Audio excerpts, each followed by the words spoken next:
पुण्याच्या स्वारगेट बस बलात्कार प्रकरणातील आरोपीचा पुणे पोलिसांकडून शोध घेण्याचं काम सुरू आहे। आरोपी हा शिरूर तालुक्यातील मुनाट गावचा रहिवासी। पोलिसांची यंत्रणा ही गुनाट परिसरामध्ये ड्रोन आणि डॉग स्क्वॉड पथकाच्या सहाय्याने आरोपीचा तपास करते, आरोपीचा शोध घेते। आरोपी आजूबाजूच्या उसाच्या शेतात लपला असावा असा अंदाज पोलिसांना आहे। या अनुषंगाने पोलीस या परिसरात कसून तपास करतात।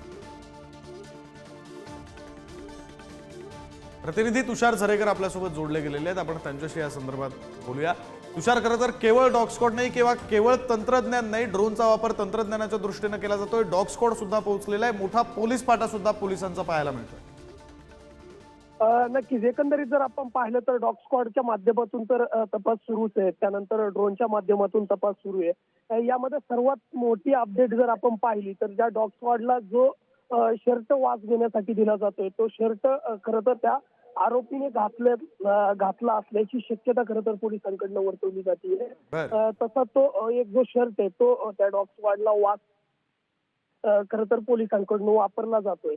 त्यामुळे त्या शर्टाचा वास खरं तर डॉगला दिला जातोय आणि त्यानंतर तो जो डॉग आहे तो संपूर्ण या उसाच्या शेतीच्या आजूबाजूला फिरतोय आणि तपासणी खरं तर त्याच्या माध्यमातून केली जाते।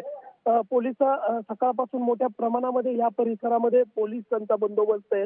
अनेक पथकं खरं तर या भागामध्ये काम करतात। पुणे पोलीस असेल, त्यानंतर पुणे ग्रामीण पोलीस असेल, ती खरं तर या संपूर्ण परिसरामध्ये काम करतात। मात्र सर्वात मोठं जर यामध्ये जर आपण पाहिलं तर ते म्हणजे पोलिसांना ज्यावेळेस डॉग या ठिकाणी आणला त्यावेळेस त्या डॉगला कंटिन्यू एक वास द्यायची पद्धत असते। ते वास द्यायला काय असणं गरजेचं आहे त्या पद्धतीने त्या आरोपीचा शर्ट खरं तर त्या डॉग स्क्वॉड घेऊन फिरते आणि त्या आरोपीचा जो शर्ट आहे त्या शर्टचा वासही हे डॉग स्क्वॉड देताना पाहायला मिळते। अनेक ठिकाणी फिरते उसाची जी शेती आहे ती मोठ्या प्रमाणात या भागात शेती आहे, त्यामुळे अडचणींचाही सामना मोठ्या प्रमाणामध्ये करावा लागतोय।